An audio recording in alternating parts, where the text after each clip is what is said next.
There are places that were once full of life, but now only intense energy remains. We are on the way.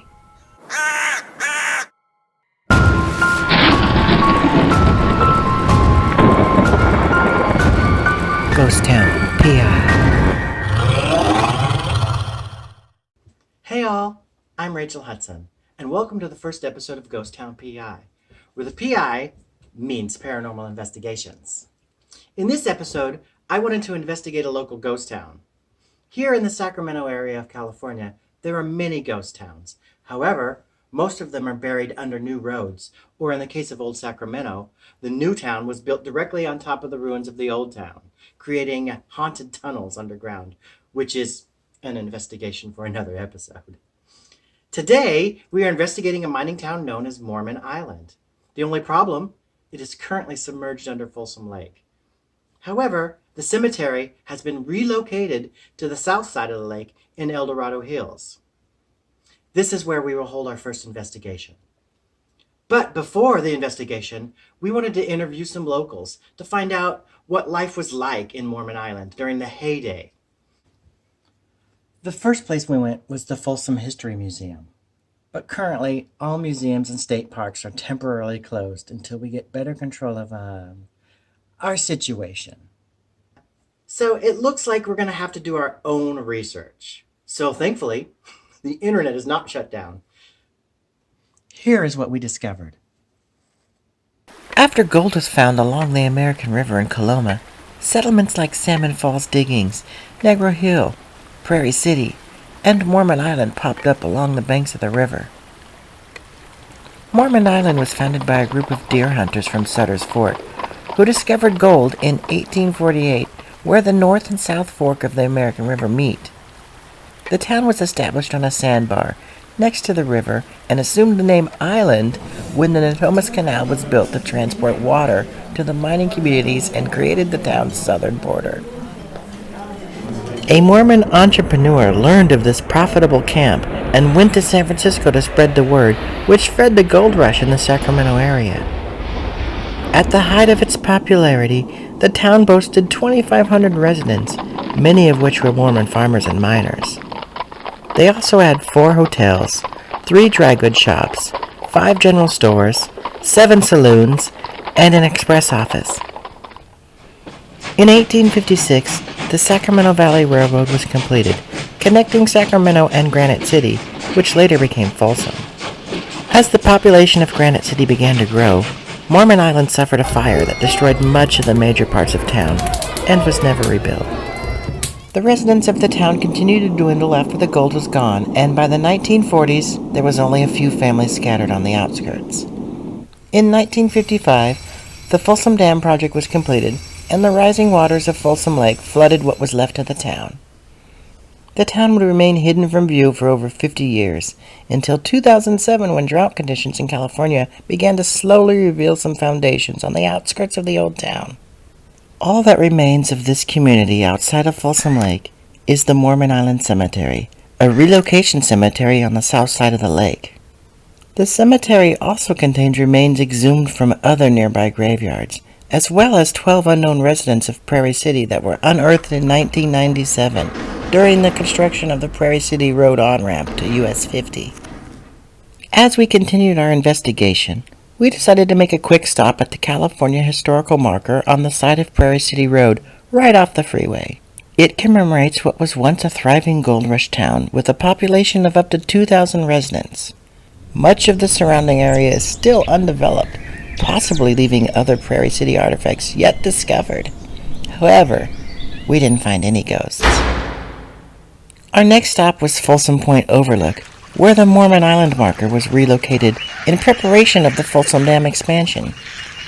And though the parking lot and lake was full of people, we didn't find any evidence of ghosts there either. Our last stop was the Mormon Island Relocation Cemetery, and here is where we busted out our tools and started looking for ghosts. Right, so we've just entered the cemetery. Checking this EVP here. So far, nothing. This looks pretty unmarked.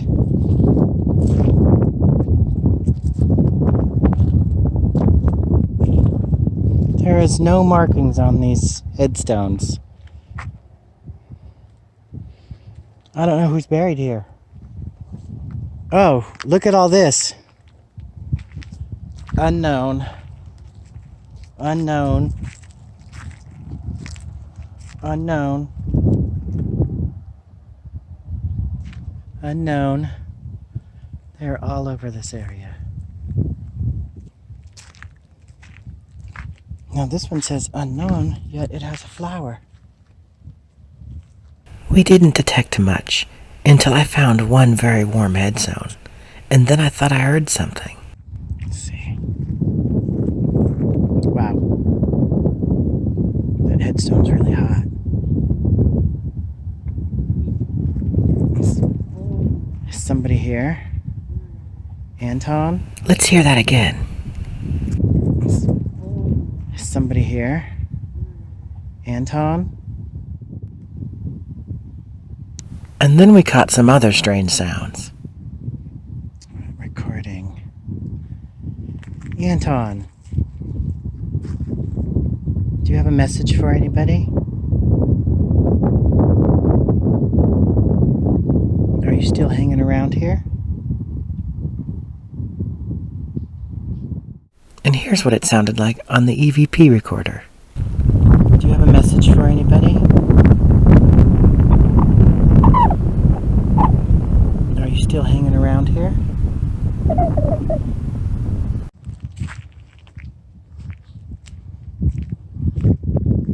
I can see the trail is retaining some heat. Well, it's paved.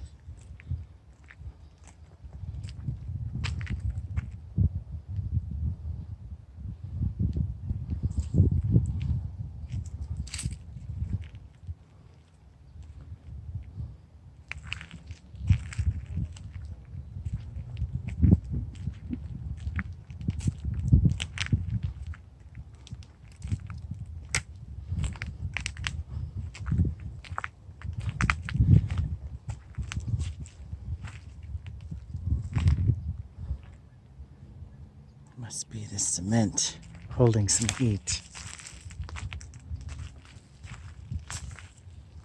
We had a lot of fun walking through this cemetery and reading all of the headstones from Sacramento's gold rush times. There was a lot of them, as you could see. The problem was, it was really hard to hear any EVPs because of all of the outside noise from animals and the nearby road. Like these geese. So, 21 years old. And this road racer.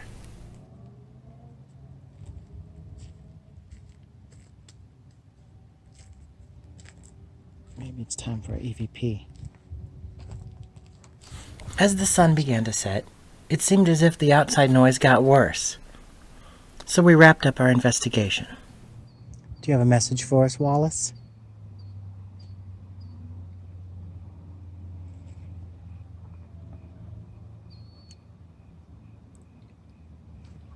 I just heard a howling. It's time for the coyotes to come out.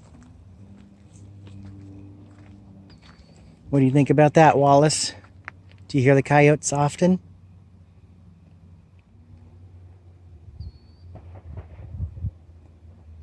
And that sounded like gunshots. That might be our cue to leave.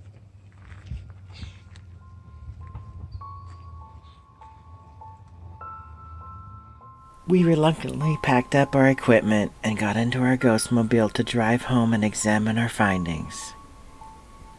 I really hoped you enjoyed this video. Have a good night, and see you next time on Ghost Town P.I.